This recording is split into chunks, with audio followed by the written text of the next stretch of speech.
Que los oncólogos deciden meter más miedo, que te ayuden con todo, tú descansa, que al final los tratamientos son muy duros, pues justo es lo contrario. Es necesario moverse, es necesario entrenar fuerza, es necesario absolutamente todo. Dicen que eres el promedio de las 5 personas que más escuchas. Por eso te traemos gente que tiene mucho que contar, para que puedas hacerte el interesante y tener siempre de qué hablar. Tenemos que entender que el músculo al final es uno de los órganos endocrinos más potentes del cuerpo.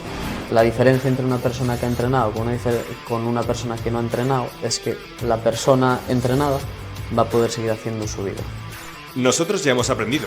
Ahora te toca a ti contarlo. Empieza MADE Podcast. Bienvenidos a un nuevo episodio de Más allá del equipo. Hoy un invitado muy especial. ¿Cómo estás? Gracias. Estoy, la verdad, que muy agradecido de que me hayáis invitado aquí a vuestro podcast y a ver si somos capaces de sacar un poquito así información interesante adelante. Genial, Perfecto. Cristian. Pues vamos a empezar y para ello iniciamos siempre con una de nuestras preguntas clave para conocerte un poquito mejor, que es ¿cómo contarías tu historia en un minuto aproximadamente? Sí. Bueno, pues yo creo que mi historia se basa mucho en el deporte, ¿no? Sí que es cierto que no empecé en el deporte, pero luego a lo largo de la vida siempre ha estado presente, en los momentos malos, en los buenos. Entonces a partir de ahí he ido evolucionando poquito a poco, me he ido especializando en diferentes cosas, más centrado en la parte del cáncer, que es en lo último que he estado más focalizado, pero bueno, la parte más importante de todas es deporte, salud y vivir bien. Genial, pues antes de adentrarnos en todo este mundo de cáncer, deporte, vamos a hacer una pequeña dinámica con las cartas del Dixit, como te comentábamos antes. Nos encantaría que cogieras 3 cartas y las vamos a dejar boca abajo ahí en la mesa para luego al final del podcast poder volver a ellas y ver qué nos dicen un poquito. Yo por la mitad. Perfecto. Genial. Pues vamos allá. Pues las dejamos ahí y volvemos eso después para hacer así un poco una reflexión. Venga. Vamos allá entonces con el contenido, Cristian. Para ubicarnos un poquito, Sí. que en cuanto al cáncer, ¿cómo lo definirías de una forma sencilla para que alguien que no está relacionado con esto lo entienda perfectamente con una explicación pues simple, aterrizada? Vale, yo creo que una de las partes más importantes es que muchas veces no se comprende de dónde puede provenir o de dónde puede salir. Y la forma más sencilla es que en nuestro cuerpo existe un reciclaje continuo de nuestras células. Llega un momento en el que las células pues tienen que pasar a mejor vida porque ya no están realizando su función y hay otras células que se encargan de eliminar esas. En el momento en el que las células no son capaces de eliminarlas, empieza a surgir eso. Empiezan a surgir células que deciden no morirse, tienen la capacidad de reproducirse y van aumentando su masa, van creciendo, van creciendo. Entonces, ¿qué pasa? Empiezan a fastidiar un poquito los órganos, a veces no están alojados en órganos, pero bueno, lo normal es que sí. Entonces empiezan a haber fallos orgánicos, pueden llegar a transportarse a otros lugares del cuerpo, que es la llamada metástasis, que es la principal causa de muerte de todas, y la más importante. Entonces, siempre lo más importante es atajarlo cuanto antes, porque es en el momento en el que menos mutaciones ha sufrido.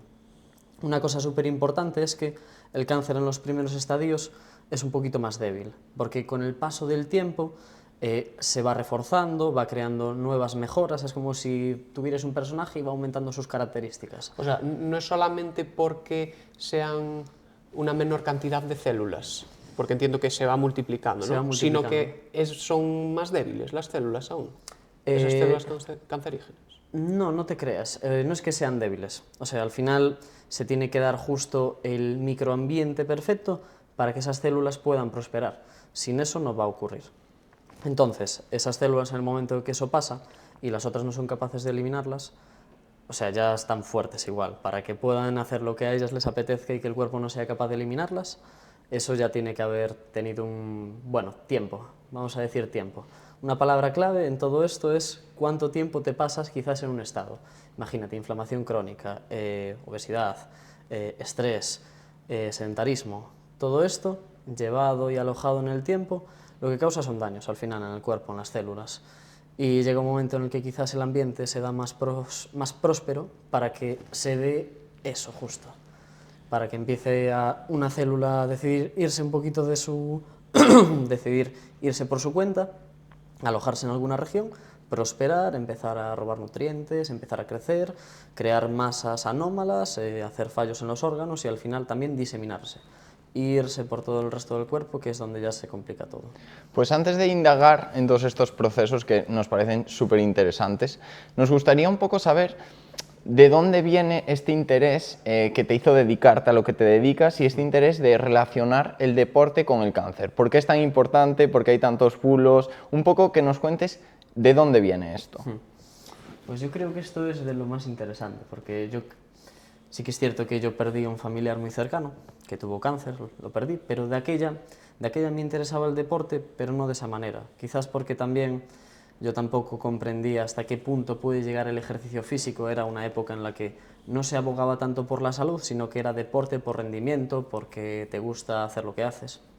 Pero luego, con el paso del tiempo, aparte de meterme en la universidad, centrarme mucho en la salud, yo me formo mucho por partes privadas. Entonces, fui a hacer un curso privado porque dije, joder, tengo la oportunidad de ir, ver lo que me cuentan, a ver si es algo interesante y si no, pues no. Y en el momento que di eso, que fue más o menos en segundo de carrera, justo me cuadraba genial porque daba la parte fisiológica en la carrera y di una parte muy importante que es la fisiopatología del cáncer en la parte del curso privado. Y a partir de ahí tiré para adelante millas, empecé a leer, empecé a informarme, el por qué no, qué cosas vienen bien, qué cosas vienen mal, y luego con el paso del tiempo pues me focalicé mucho, aún más incluso.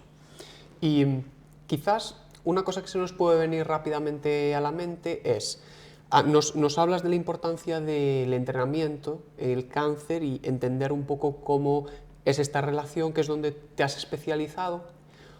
¿Cuál puede ser quizás el mayor mito? Porque probablemente haya gente que piense que así como el trabajo de fuerza hasta hace no muy poco no era tenido tan en cuenta, con un caso como cáncer incluso pues mucho peor, porque igual tendemos a pensar que puede agravarse o que puede no ser algo recomendado. ¿Cómo ves esta situación? Pues yo creo que esto viene un poco quizás dado también por el miedo que tienen las personas ya solo a moverse. Ya desde hace mucho tiempo siempre se demonizaron los pesos muertos, flexionar la columna. Hubo una temporada en que los crunches abdominales estaban mal vistos porque resulta que en un estudio de los cerdos que utilizaban sus columnas hasta que partieran, pues tienen no sé cuántos usos y una hernia salió en una columna muerta, no está viva, jo, al final se demonizan a veces muchas cosas y yo creo que mucho es por no tener información sobre el caso. Siempre se pensó que las personas con cáncer, que están fatal, que lo menos que tienen que hacer es coger peso, poner a moverse, porque al final van a estar más cansadas. Ya tienen suficiente con los tratamientos, ¿no? Y aparte de eso, una parte muy importante es que los oncólogos deciden meter más miedo, que es a lo que me quería ir con eso, el no hacer peso muerto, no hacer no sé qué, pues en este caso no coger peso, que te ayuden con todo, tú descansa, que al final los tratamientos son muy duros, y se le hace caso al médico, no se le hace caso a lo que ya está escrito, me refiero. Hay evidencia que si quieres leerla, buscas Medline, PubMed, en donde te apetezca. Buscas 4 cosas y ya te van a salir un montón de cosas, y justo es lo contrario. Es necesario moverse, es necesario entrenar fuerza, es necesario absolutamente todo. Y eso yo creo que viene un poquito dado por ese miedo que se fue creando poquito a poco, que es una bola que sigue creciendo, y que en el caso de que no se siga, hay que intentar pararla, simplemente. Y en todos estos hábitos del día a día, que al final es lo que nos comentábamos, tú te centraste sobre todo en el entrenamiento de fuerza, pero obviamente hablamos de moverse, de no ser sedentarios, de ¿por qué el entrenamiento de fuerza? ¿Qué es lo que te salió para decir, esto es el punto en el que yo quiero centrarme? Sí. Yo creo que eso tira un poco por lo que a mí me gusta hacer, que es entrenar fuerza, a cañón ahí, a reventar, nada, que va eso más. Pero sí que es cierto que como es una cosa que me gustaba, yo era una cosa en la que me iba a centrar en mi TFG, que era salud mitocondrial y entrenamiento de fuerza. ¿Qué relación tiene con el cáncer? No hay absolutamente nada de eso. Entonces no puedo hacer mi trabajo con eso. Pero sí que es cierto que cuando te das cuenta de lo que es más necesario para la población, es que a todo el mundo le falta la fuerza. Si bien es cierto que la parte fisiológica es muy importante, no se puede realizar una buena parte fisiológica sin tener fuerza. Básicamente porque no eres capaz de mantener pues, una zona importante, darle trabajo, simplemente empiezas a moverte un poco, te empiezas a asfixiar, no puedes seguir. Entonces, ¿qué pasa? Eso es déficit de fuerza. Cuando alguien sube unas escaleras, cuando alguien lleva las bolsas de la compra, tiene que parar, se asfixia, está cansado, aparte de que te falta ahí un poquillo de la parte mitocondrial porque te ahogas, también te falta fuerza. Cuanto más fuerte seas, al final más también vas a poder desplazar esa curva fisiológica hacia la derecha, que es la parte importante, y después poder hacer ese trabajo.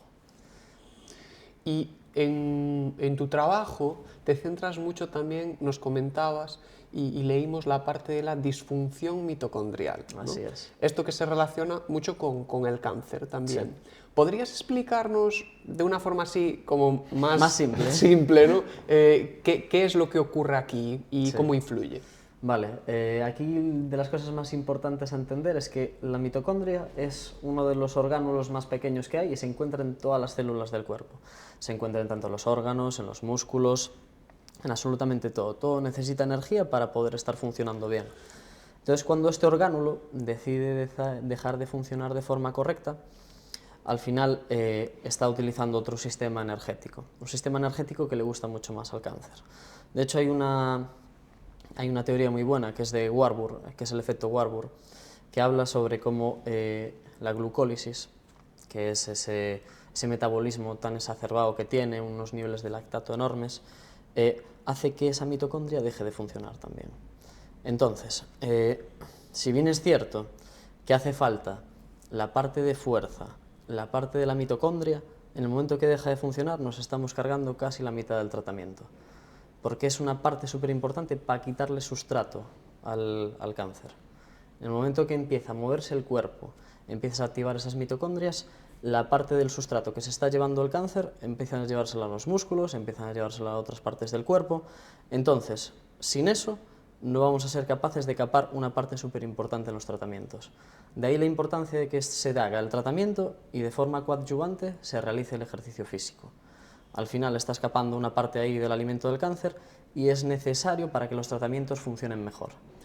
O sea, en lugar de alimentar esas células cancerígenas, estaríamos alimentando con eso al resto del cuerpo. Exactamente. Al necesitar de esas sustancias después de hacer actividad física, ¿no? Justo. Muchas veces, además, claro, cuando vamos al médico, los tratamientos son muy visibles. Es decir, pues cuando hablamos de quimio, pastillas, de cualquier tipo de medicamento, lo vemos. En cambio, el deporte es algo que parece invisible y que no nos trae beneficios a corto plazo. ¿Crees que también este es uno de las cosas que hacen que la gente no le dé la importancia que merece? Yo creo que el deporte fue muy demonizado porque siempre se ha visto la cara del movimiento, la cara del deporte y no tanto la cara de la salud. Entonces sí que es cierto que esto es una cosa que se va renovando poco a poco gracias a gente que está, a los influencers y que están explicando la parte más saludable. Y sí que es cierto que ya se lleva sabiendo tiempo, por ejemplo, vas a la facultad y te explican muchísimo la parte saludable, todo esto, como la parte invisible, ¿no?, del ejercicio, pero no es consciente de cara a la población.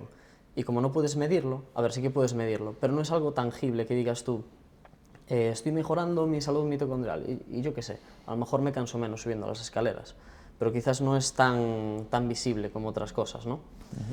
Y yo creo que eso haría falta una muy buena evaluación para decirle, mira, tú partes de aquí, imagínate, vais a hacer un entrenamiento de fuerza para evaluar la fuerza de la persona. Yo qué sé, utilizáis un hand grip de este para medir la fuerza de la mano, una sentadilla, un peso muerto, lo que prefiráis, ¿no?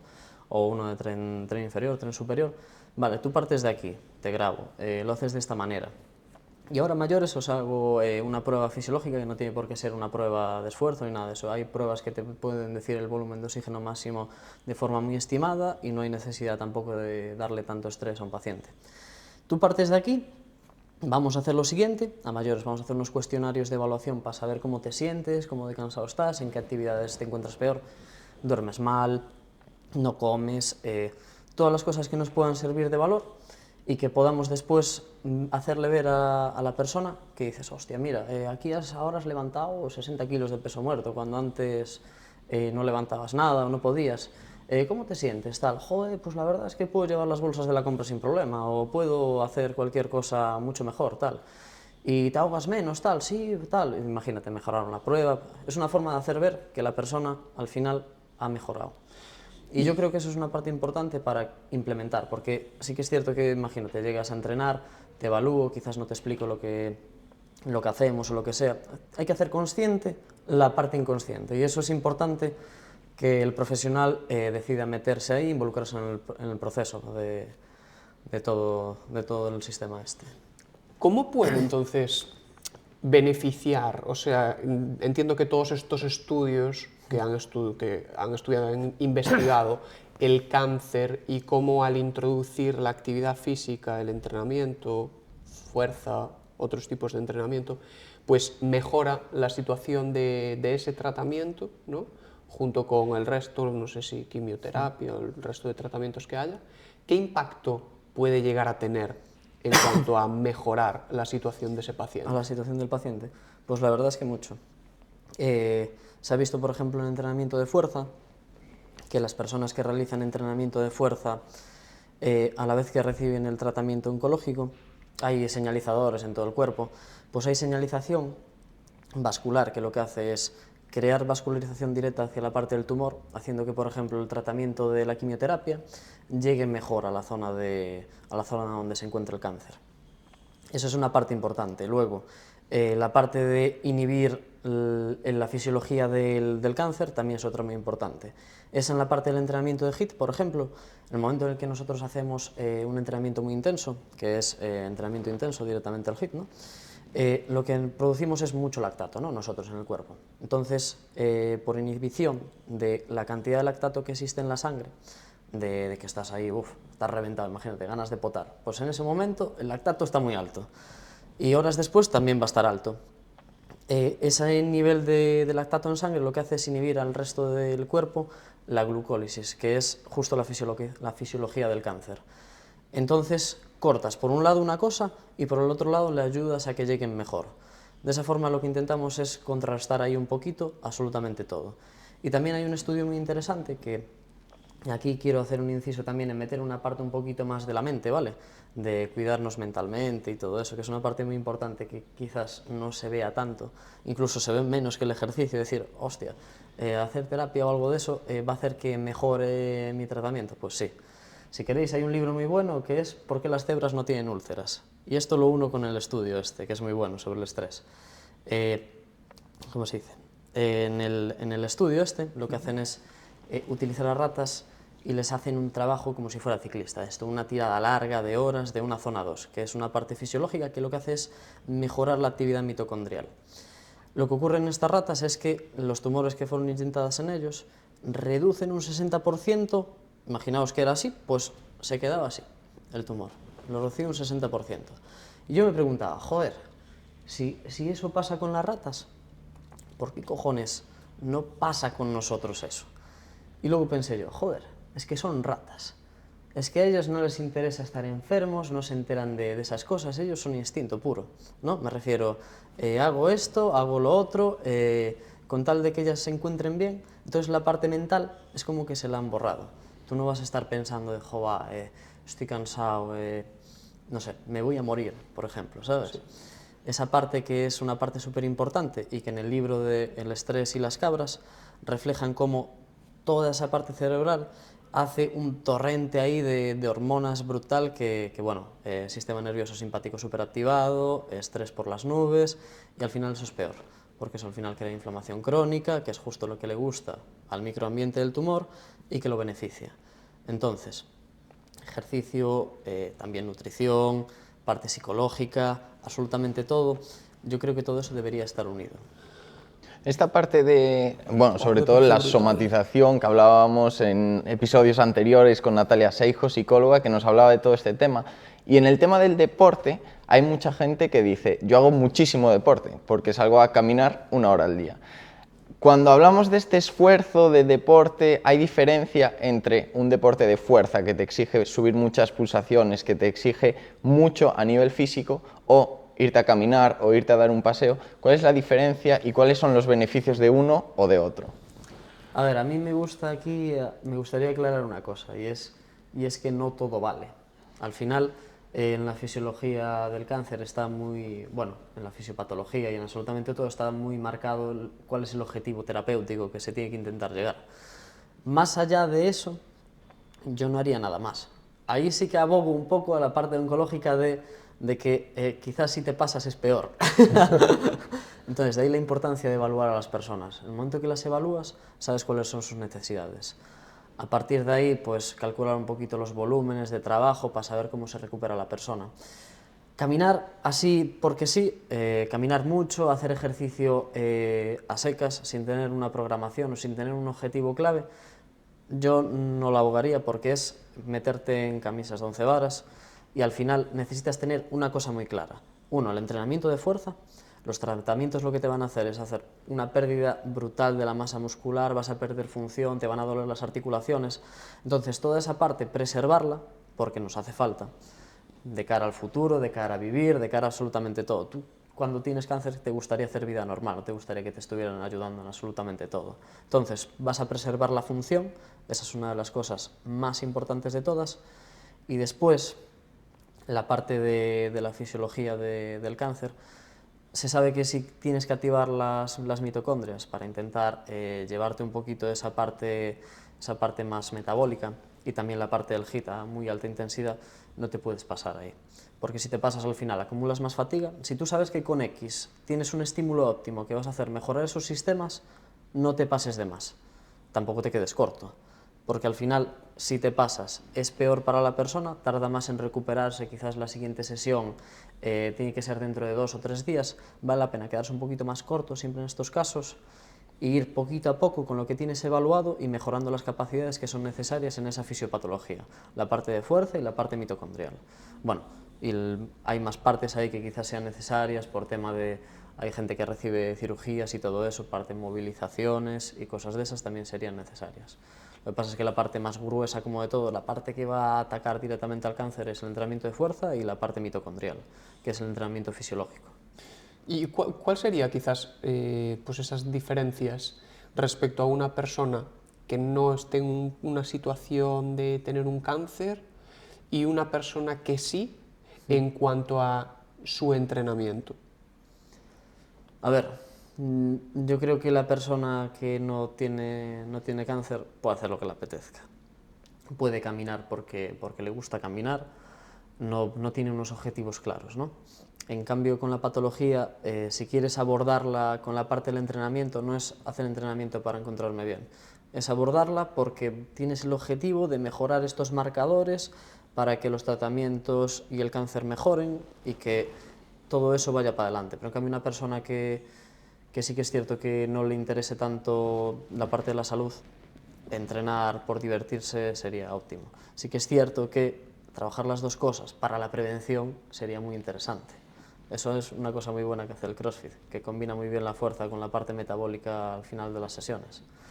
Y hablábamos antes de masa muscular. Es algo que yo creo que con el paso de los años cada vez le damos más importancia, ya de cara a una edad adulta, pero cuando hablamos de cáncer, esta masa muscular se multiplica su importancia, es decir, la que ya tengamos antes de este proceso es muy importante. ¿Por qué? ¿Por qué la masa muscular es tan importante para nuestro cuerpo? Bueno, a ver, aquí a mí me gusta hacer hincapié a dos cosas, que sí que es cierto que la masa muscular es necesaria, pero es más importante la función muscular, casi que eso, porque podéis ver a gente quizás que sea muy fuerte o que tenga grandes músculos y quizás no sea capaz de hacer absolutamente nada. A lo mejor es simplemente porque está así, ¿no? Entonces, es más importante la función neuromuscular, que ese músculo sea capaz de responder a los estímulos, aunque quizás no sea tan grande, al final va a tener la capacidad de mantenerse igual, pero sí que es cierto que cuanta más masa muscular, mejor va a ir todo. La masa muscular está directamente relacionada con la toxicidad de los tratamientos. Cuando más fuerte eres o cuando mejor llegas a eso, al final los tratamientos no son tan tóxicos para el cuerpo, tiene una capacidad de aclarado mayor el cuerpo, entonces vas a responder mejor también al tratamiento si ya partes de que eres más fuerte que la media estándar, ¿no?, de la población. Entonces sería necesario esa parte de la masa muscular siempre. Preservarla, trabajar la función e intentar escalarlo lo máximo que puedas o incluso mantenerlo, porque a veces cuando ya estás por ese proceso la clave es no perderlo. Y cuando hablamos de fuerza, como decías tú, fuerza no significa tamaño muchas veces. Entonces, ¿nos podrías explicar un poco realmente qué significa la fuerza y por qué vemos gente que dices no puede levantar tanto peso con músculos que a lo mejor no están tan marcados, que realmente tienen mucha fuerza, y otros que estéticamente son increíbles y súper grandes, pero que a la hora de fuerza no tienen tanta. ¿Cuál es esa diferencia? A ver, al final sí que es cierto que hay personas que entrenan por diferentes objetivos. Las personas que les interesa estar más grandes, al final son volúmenes mucho más grandes de entrenamiento, no se centran tanto en las cargas altas, en esa fatiga neuromuscular, y sí se centran en esa creación, en esa destrucción de masa muscular para crear más, ¿no? Pero en cambio las personas que necesitan, bueno, que pretenden trabajar esa fuerza más neuromuscular, se tienen que centrar más en adaptaciones neurales, en esas coordinaciones intermusculares e intramusculares también, que lo que hacen es ejecutar el ejercicio de forma correcta, ejecutarlo por una línea, hacer que eso vaya mucho más encaminado a eso, no tanto a la cantidad de la masa muscular. De hecho, la masa muscular, cuando la ganas haciendo un entrenamiento de fuerza, es un efecto colateral al final de la tensión mecánica. Si trabajas la fuerza, sabes que vas a estar por encima quizás de los rangos del 60% del RM, un poquito más, y ya esa tensión que vas a generar va a producir un estímulo para que la masa muscular se mantenga o incluso se aumente. Yo, por ejemplo, no haría nada específico que fuera quizás de hipertrofia para aumentar la masa muscular. Yo me centraría en el entrenamiento de fuerza y quizás un poquito más, si pretendes aumentar la masa muscular, más en la parte de la dieta, más que en eso. Y en relación con toda la importancia del trabajo de la fuerza, lo que nos comentabas antes, el trabajo de HIIT también, Sí. ¿Cómo sería entonces si un oncólogo nos pudiera recetar o nos recetara actividad física como un aspecto también dentro de ese tratamiento? ¿Cuál sería el tipo de entrenamiento idóneo para una persona que está en ese proceso? A ver, si lo recetara, yo creo que lo derivaría, seguramente. Lo derivaría a un área donde supieran un poquito más sobre ese tema, ¿no? Pero sí que es cierto que joder, esa parte está un poco estudiada, que es muy raro. Sí que es cierto que ahora se van viendo más cosas, se van reciclando. Y si mandaran a una persona a hacer eso, yo creo que lo primero que harían serían evaluarlos. Evaluar a las personas cómo se encuentran. Porque no es lo mismo quizás que me llegue una persona que nunca ha entrenado a que me llega de repente un atleta de la leche que quizás tiene cáncer, ¿sabes? A lo mejor quizás a la persona que ya entrenaba, quizás no le puedo hacer mucho, porque ya sabe incluso él más de su cuerpo, de cómo responde absolutamente todo, que quizás lo que vaya a saber yo, ¿no? Pero sí que es cierto que sería muy interesante que fuera encaminado, que se dijera exactamente lo que hace falta, que es una parte de entrenamiento de fuerza, de tren inferior, porque al final las piernas es una parte que pierde mucho y después para la parte del día a día es súper importante, tren superior y luego la parte metabólica, que la parte metabólica es muy sencillo de trabajar. En cardiología hacen pruebas de esfuerzo, se puede medir exactamente en qué pulsaciones te tienes que estar trabajando, también puedes saber si tienes problemas y si no deberías hacer quizás diferentes tipos de entrenamientos y de esa forma justo enfatizar mucho más en lo que tienes que hacer. Imagínate, llegas una persona nueva, la evalúo de máxima en sentadilla, quizás tiene 30 kilos, pues quizás hacemos trabajo con goblet squat, trabajamos ahí un poquito la fuerza y luego al final de la sesión hacemos una parte que es el HIIT, que es para activar ahí ya esos centros. Podemos utilizar un remorgómetro, una bici, lo que prefieras, absolutamente todo lo que vayas a utilizar.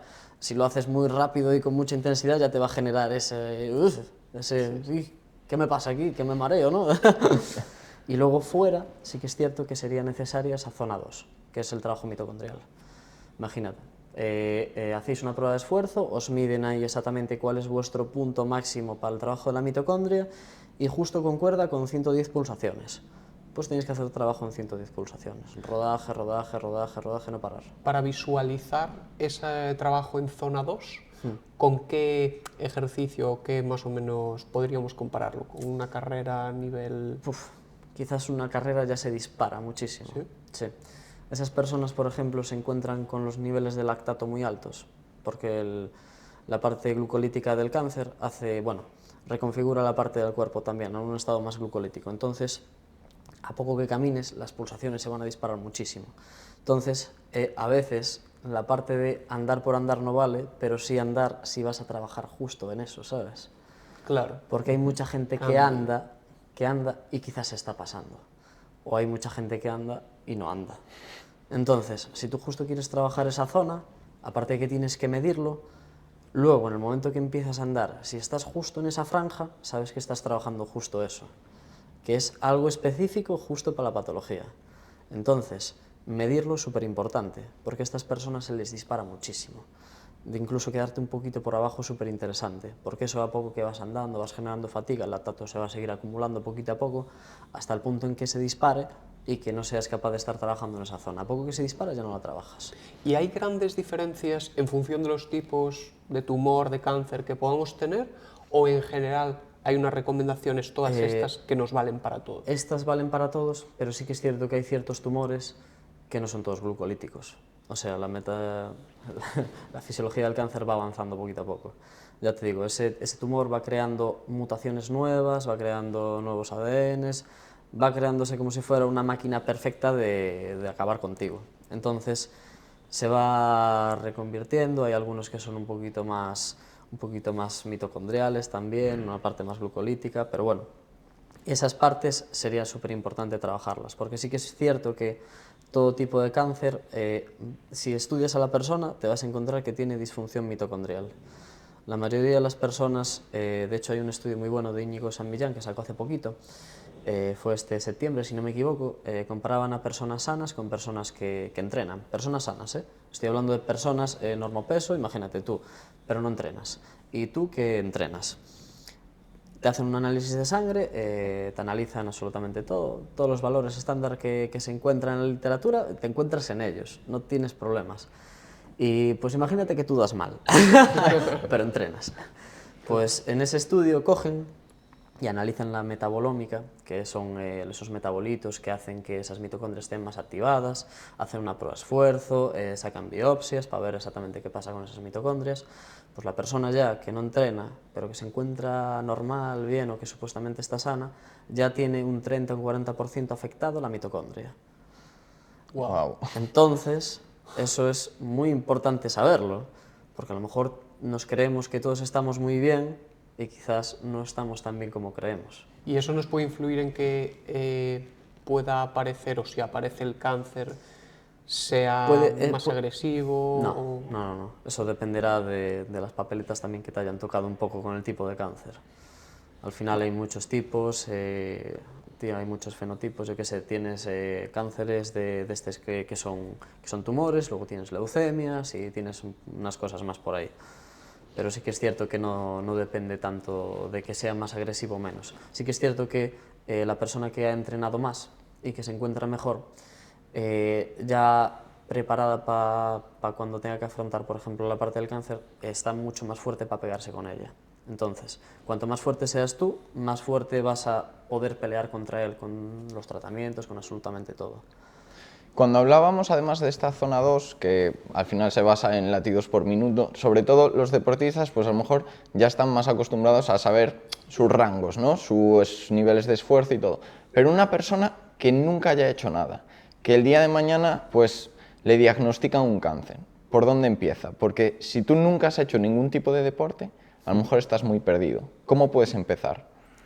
Pues lo más importante de todo, poneros en contacto con un especialista que pueda evaluaros. O sea, es lo más importante de todo. Si no sabéis cómo comenzar, tenéis que empezar por sacar toda la información que tenéis de vosotros mismos, ¿vale? A lo mejor hay veces, hay personas que no creen que son fuertes hasta que se evalúan y de repente, pues yo conozco el caso de un chico que en la vida había hecho sentadillas, se pone y de repente te tira 120 kilos y lleva 3 sesiones. O cuando dices tú, joder, pero esta gente es fuera de lo común y en cambio le pierde mucho el cardio, ¿no? Pues lo más importante de todo, evaluación. Que hay que ir junto a un profesional que tenga los medios adecuados para la evaluación y que con eso luego tú tengas información y que os pueda prescribir en base a justo esa información que tenéis, ¿vale? Porque hacer de más o quedarte de menos o lesionarte tampoco es el objetivo primordial. No hay que de repente ir y reventarte porque te va a venir mejor. Al final el cuerpo tiene unos tiempos, hay que saber en qué punto te recuperas, qué cosas te van mejor y eso todo se consigue a través de la evaluación. No hay más que decir, que es lo más importante, evaluarse y a partir de ahí de la evaluación prescribir en base a eso. Y nos hablabas del trabajo de fuerza, nuevamente.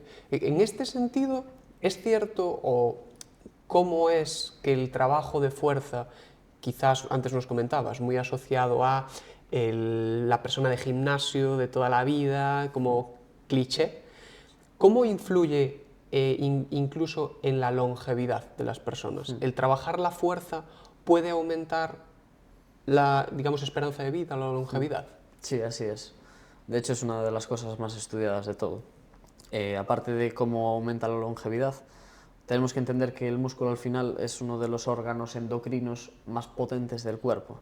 Con él podemos modificar muchas cosas, hacer que las cosas funcionen mejor, que el cuerpo esté mejor adaptado.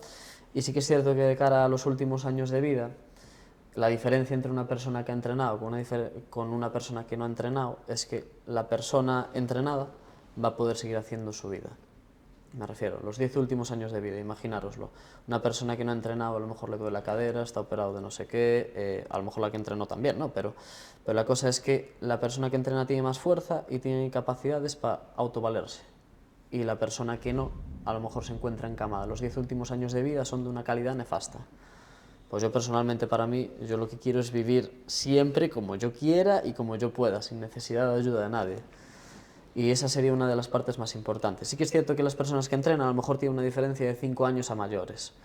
Pero bueno, ahí depende un poquito de las cartas que tengas en tu vida y de la suerte que tengas también. Es que yo había visto, ahora en relación con esto, hace tiempo una noticia de un cardiólogo, no me acuerdo del nombre, un cardiólogo de los más famosos de España, diciendo que lo primero que podía verse después del fallecimiento de una persona, simplemente viendo su corazón, era si había entrenado o no. Había entrenado o no. El engrosamiento de las paredes, quizás un volumen quizás más alto, sí. Al final estamos viendo que no es solo quedarnos en pensar la musculatura de bíceps o... No, claro, es que el corazón también influye, al final el cuerpo tiene que adaptarse a absolutamente todo. Me refiero, a lo mejor quizás nosotros vemos que nos está creciendo el bíceps, pero para que el bíceps siga recibiendo energía necesita tu hígado, necesita estar filtrando, los riñones también están trabajando, todo el cuerpo trabaja al final. O sea, las mitocondrias cuando las utilizamos en el músculo, sí que es cierto que es muy interesante, pero también es interesante que las mitocondrias de nuestros órganos también funcionen bien. Porque los órganos también tienen mitocondrias, también tienen ahí ese metabolismo. Entonces, cuanto más lo actives, más vas a hacer que eso funcione mejor. El corazón también tiene adaptaciones, todo tiene adaptaciones en el cuerpo, incluso el hueso. El hueso que normalmente la gente cree que solo es hueso, pero está vivo, el hueso está vivo, me refiero. Le das tensión y crece por dentro, hace que sea más denso, eres más fuerte. Entonces, las personas, por ejemplo, las personas mayores que, por ejemplo, se rompen la cadera, que es, me rompo la cadera y me caigo, no me caigo y me rompí la cadera porque me he caído. Ese hueso que está tan débil, si los músculos generan esa tracción, si estás entrenando, lo que va a hacer es aumentar esa masa mineral ósea. Entonces lo que crean son más trabéculas entre ellos, se vuelven más resistentes y al final es mucho más difícil romperlos. Wow. O sea, mejora lo que sería... No aumenta el volumen, entiendo, no, pero sí que mejora la calidad, la densidad de los huesos. Así es. Pues dijiste antes una frase que la verdad le llevo dando vueltas porque me parece brutal, pero dijiste que al final el cáncer es la máquina perfecta para autodestruirnos. O sea, es la enfermedad perfecta que llevamos años y años intentando combatirla y no somos capaces. ¿Cómo crees que avanza esto en el futuro? ¿Crees que vamos a ser capaces de controlarla al menos, erradicarla? ¿Cómo crees que está el sistema sanitario en todo este sentido? Uf, camisa de 11 varas aquí. A ver, vamos a especular. Venga, vamos a hablar claros. Yo personalmente lo que creo es que sí que es cierto que hay gente que está haciendo muy bien las cosas y que se están llegando a ver cosas súper interesantes de cara a mejorar los tratamientos y todo eso. Pero sí que es cierto que no dejamos de ver que las empresas, es una empresa, la farmacéutica, les interesa generar dinero, al final. Entonces no sé yo hasta qué punto esto al final se acabará mejorando tanto. Sí que es cierto que van sacando cosas nuevas, hay cosas que van funcionando mucho mejor, pero hay una cosa, yo lo veo claro, por ejemplo, cuando vas a urgencias, que son todo procesos que están súper estandarizados. Llegas a urgencias, imagínate que me duele el dedo este, me lo he roto, y me ponen una vía de potasio. Digo yo, pero vamos a ver, o sea, no necesito que me pongas una vía de potasio, que me hagas unos análisis, necesito que tengas capacidad crítica para decirme, vale, te pasa esto, vas a hacerte una placa, para ver qué te pasa, si tienes afectados una cosa u otra. Y con esto pasa lo mismo, al final son procesos. Se empieza por el tratamiento 1 y si el tratamiento 1 no funciona, tratamiento 2, tratamiento 3, tratamiento 4. Y así hasta que agotas los tratamientos y al final ya no se puede hacer nada más. Y sí que es cierto que quizás ahí yo creo que eso no va a poder cambiar. El mundo lleva existiendo mucho y todo el mundo sabe quién manda. ¿Y nos podrías explicar así, de forma simple obviamente, por qué el proceso del cáncer es tan difícil de parar? ¿Por qué es un proceso tan perfecto para autodestruirnos? Es que aquí el grave problema yo creo es que se aborda siempre, el traumatólogo aborda, yo qué sé, la lesión esa, el oncólogo trata justo eso. ¿Y qué pasa con unir absolutamente todas las cosas que existen? Me refiero, si sabes que de cada cosa puedes sacar una cosa que te puede valer para ayudar a eso, me refiero, ¿por qué el traumatólogo no tiene un fisio, un osteópata, quizás, yo qué sé, quizás le duele la rodilla o le duele un hombro porque tiene algún problema de alimentación o le duele la espalda porque tiene colon irritable y le está reflejando ahí? Lo que haría falta es que quizás en el sistema todos los profesionales se juntasen para intentar hacer que el tratamiento funcionara mejor y no que las personas tuvieran que buscarse la vida para sacar migajas de cada una de las cosas y preocuparse ellos. Al final, no sé, es que es muy complicado. ¿Me lees un segundo otra vez la pregunta? Un poco porque el proceso del cáncer es tan perfecto para autodestruirnos. Es un proceso que no conseguimos parar, no conseguimos atajar. Mientras que hay otras enfermedades que hace muchos años pues conseguimos encontrar una solución o controlarlas. ¿Por qué el cáncer es tan complicado, es tan perfecto? Te lo voy a abordar con lo que te dije ahora de unir. Al final, el cáncer tiene tantísimos frentes abiertos de por qué se produce, no tiene por qué ser concretamente de una cosa. Entonces, al final, atajar el problema porque el que a ti te ha salido cáncer o por el que a cualquier persona le ha salido cáncer puede ser muy diversa. A lo mejor comes bien, haces ejercicios, haces absolutamente todo y de repente te sale un cáncer y dices, joder, ¿por qué me pasa esto a mí? ¿Qué he hecho yo si estoy haciendo todo bien, ¿no? Y quizás se está abordando la parte, a lo mejor también se está entrenando como no se debe, se está comiendo como no se debe, que yo no digo nada. Los entrenamientos de alto rendimiento se hacen cosas que quizás son un poco contraproducentes para la salud también. Pero sí que es cierto que, por ejemplo, de repente pasaste por un momento de estrés brutal, te dejó la novia, no encuentras qué hacer con tu vida, o tienes las expectativas muy altas de algo y te fustigas a ti mismo y al final tienes estrés que quizás lo tienes un poco, que no te enteras de que lo tienes, pero está ahí también. Te da un pique en el ojo de vez en cuando, cualquier cosa, ¿no? Que pasa mucho. No haces caso, esto nada, será hoy. Estás acumulando estrés. Quizás tu problema venga más de eso, a otras personas quizás le venga más de otra cosa, pero sí que es cierto que al final el proceso acaba dañando las mismas cosas. Las células dañadas se siguen reproduciendo, tienen ese metabolismo, tienen tal. Hay que intentar trabajarlo con todo y hay que intentar buscar justo el meollo de la cuestión ahí.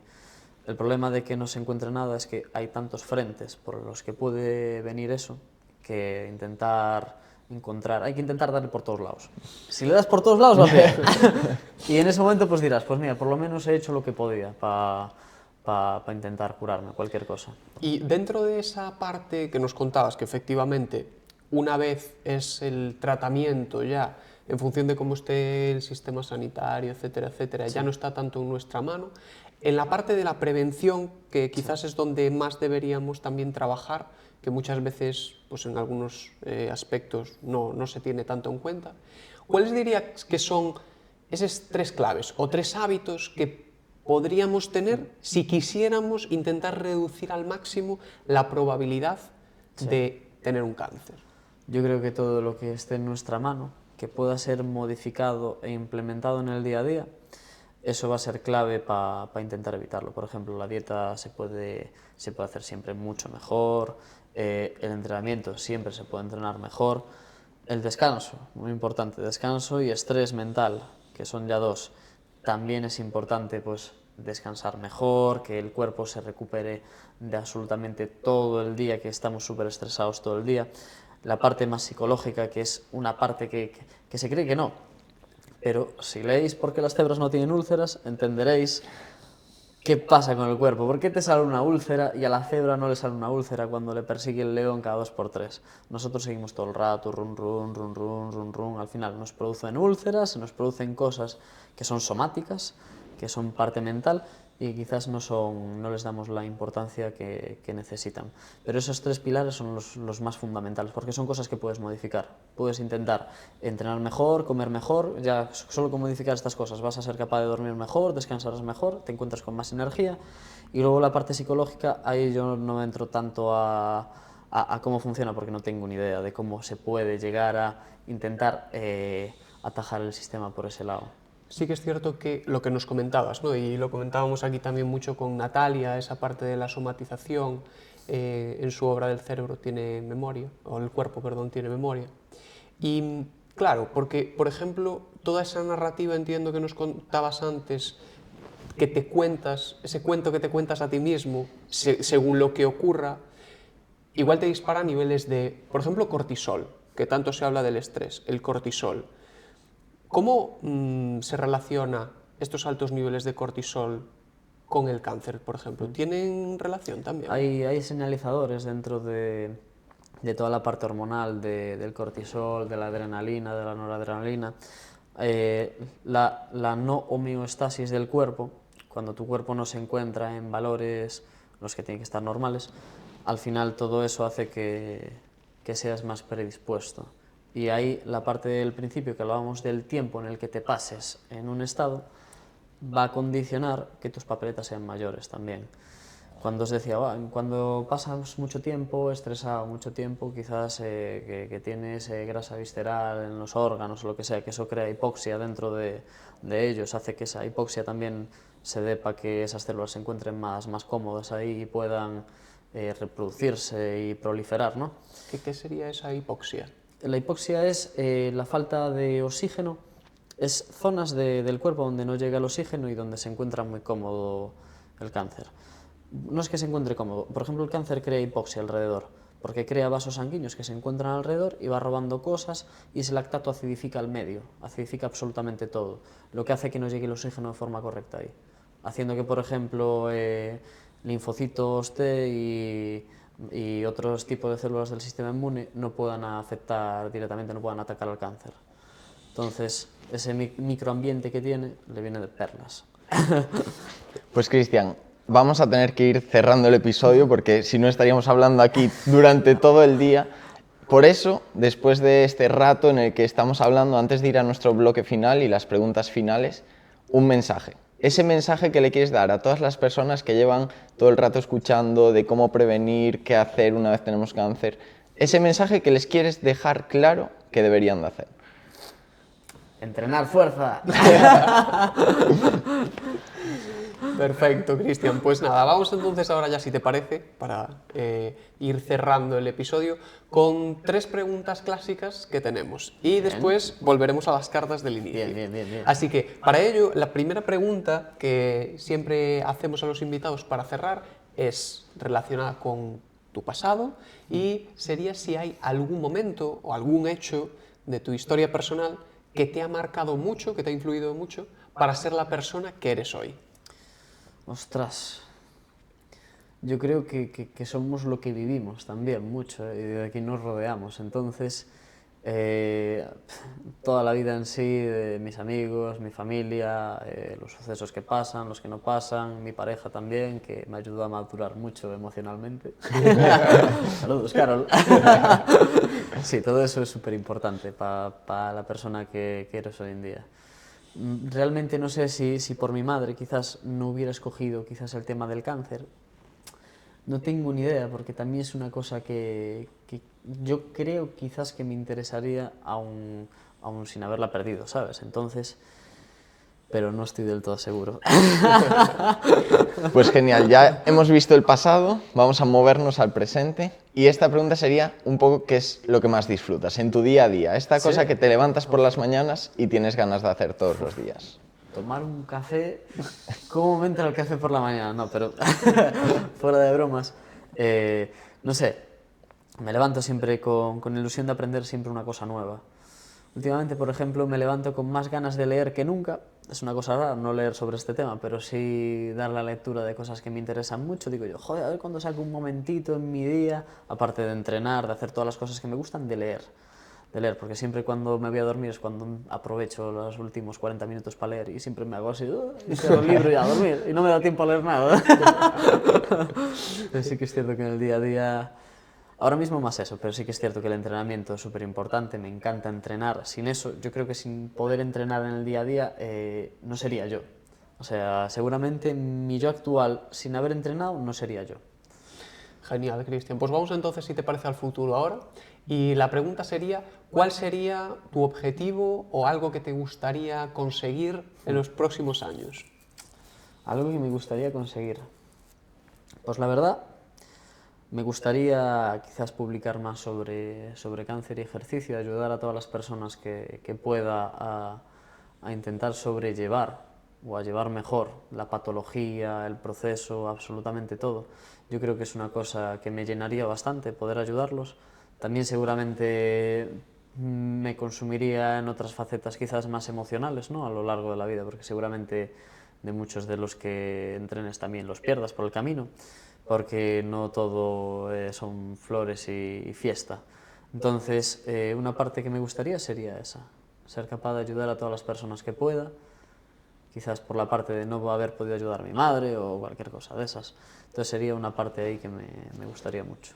Pues qué objetivo tan bonito, que seguro que con el paso del tiempo consigues llegar a él. Entonces ahora es momento de volver a las famosas cartas. Estas 3 cartas que cogimos al principio, es momento que les des la vuelta, las veas tú, las enseñes a cámara y te quedes con una carta que seguro que es muy normal, con la que nos hagas una pequeña reflexión de todo lo que llevamos hablado y de todo esto que acabas de contarnos y que es tan importante.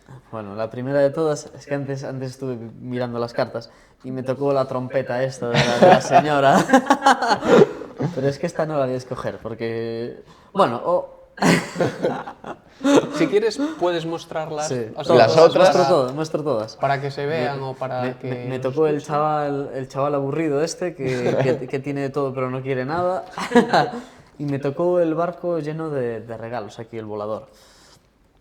Ay Dios, pues quizás voy a escoger al chaval este que lo tiene todo.